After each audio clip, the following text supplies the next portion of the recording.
Hey there, this is the Penny on Your Thoughts podcast, and I am your host, Penny Chason. I'm a board-certified hypnotist, intuitive, and experiencer. This podcast is about tapping into your subconscious to create a more aligned and abundant life. By leveraging our subconscious, we can master our thoughts, frequency, and vibration. Fusing the conscious, subconscious, and our consciousness is the science of expansion and soul satisfaction. Each week, I'll share in-depth interviews or solo episodes. This podcast was created to share how you have the power to create infinite potential within you. It's my intention that you find this podcast empowering, inspiring, and full of possibility. Now grab your favorite beverage and let's go. Here's one thing that will change your world. Now, for some people, this is going to be a little bit of a stretch. And I understand that we are all on our path where we are on our path. But this is about bringing you up to a place in a stepwise fashion to where you can truly have command of your emotions. You can have command of your feelings or the physical response we have to emotions in our body so that you can be in a place of responding in the world, not reacting, and to have deeper compassion and understanding for other people.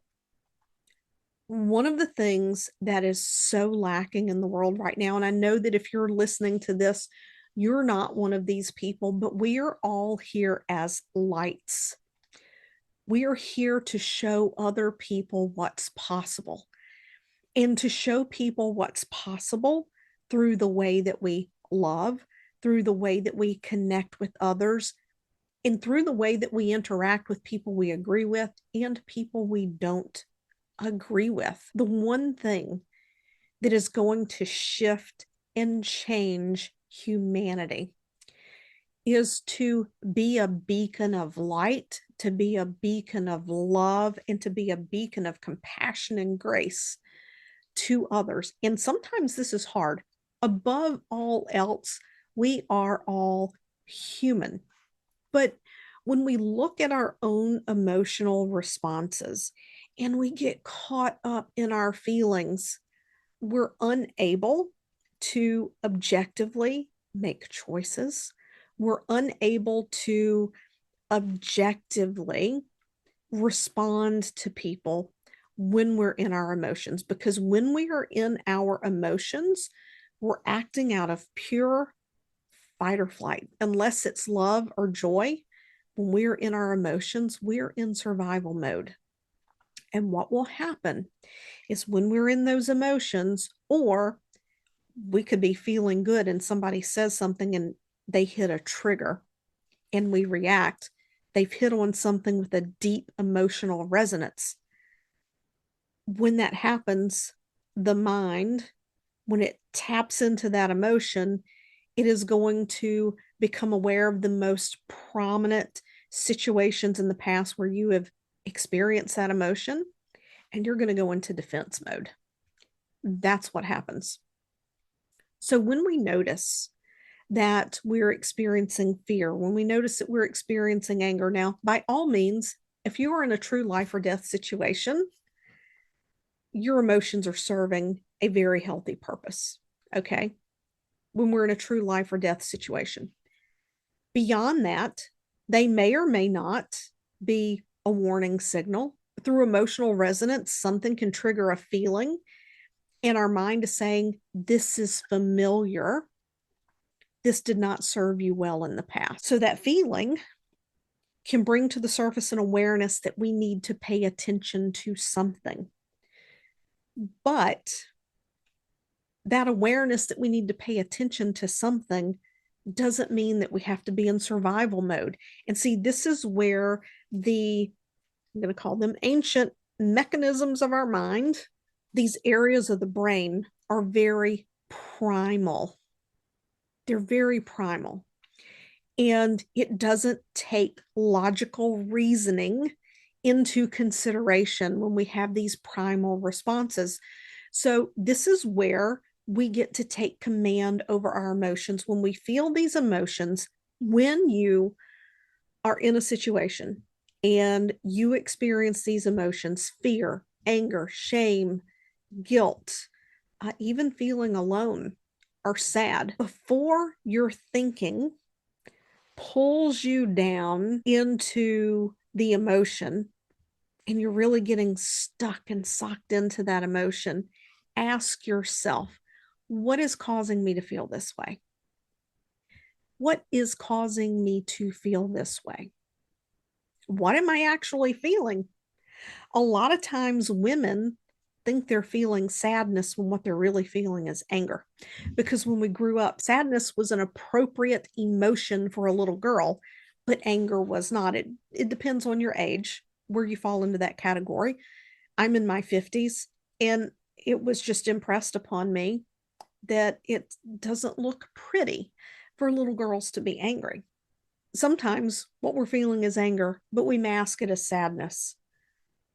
So before your thinking takes you down a spiral of emotion and you find yourself getting stuck in this place, and this takes practice.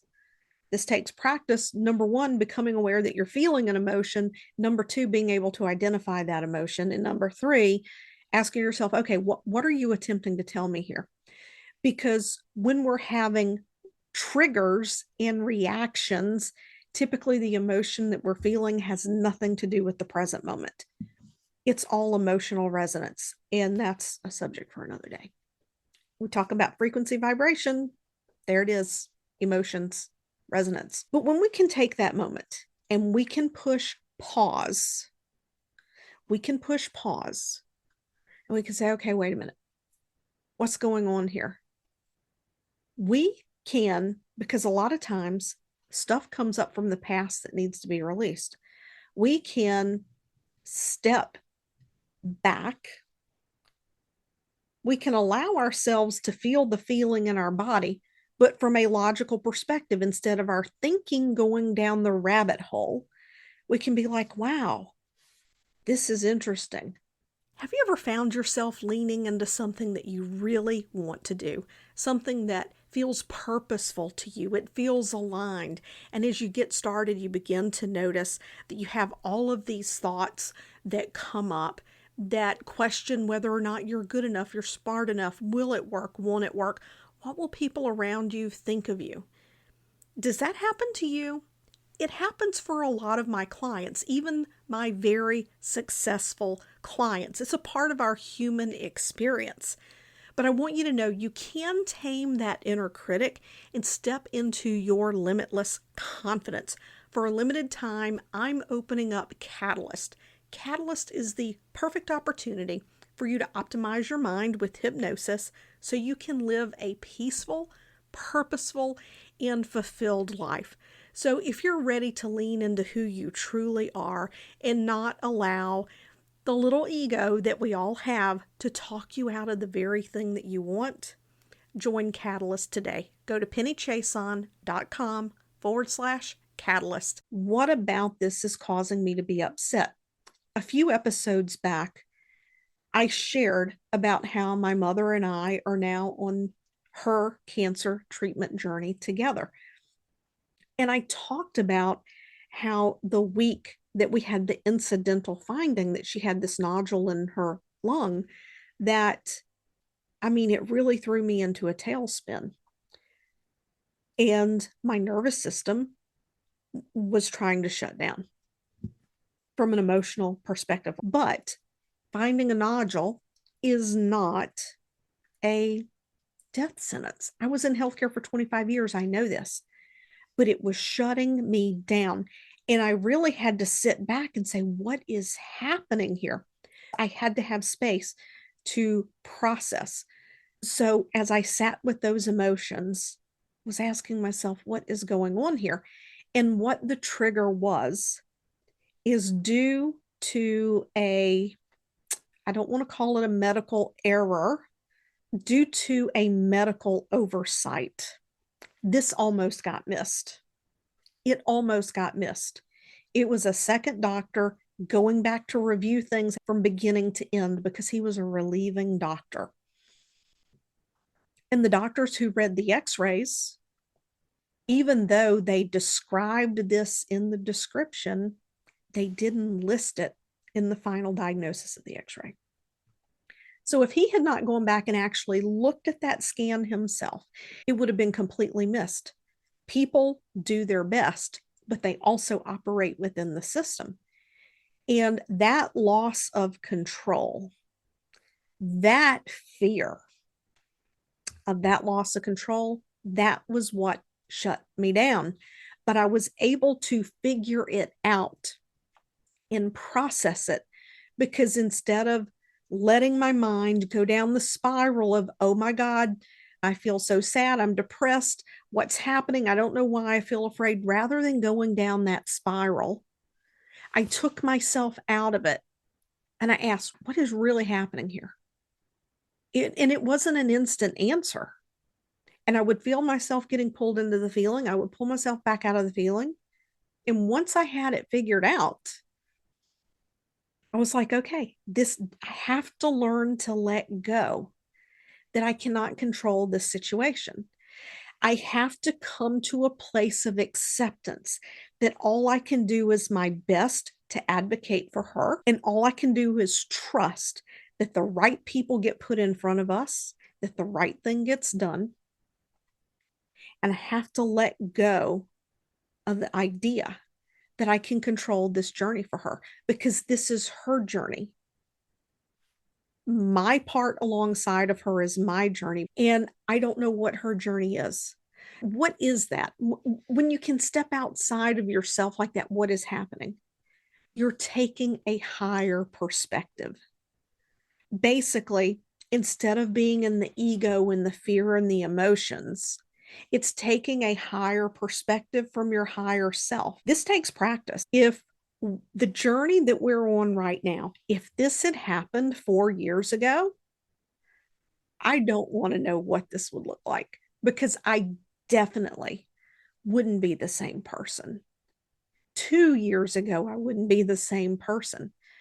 And things happen when they're meant to happen. There are no coincidences. Everything is synchronicity.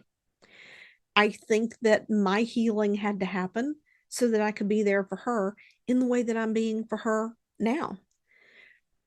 And it's all been allowed to happen because I have been learning to take this higher perspective. Learning to take a higher perspective also raises your vibration. It raises your vibration because at the same time, there's a part of you that might be experiencing physical feelings from the emotions of fear, anger, guilt, whatever it is. This higher perspective of you is in a place of peace. It's like it's going to turn out. Feel what you got to feel, and it's going to turn out. One of my mentors had this quote, and it was a life-changing quote.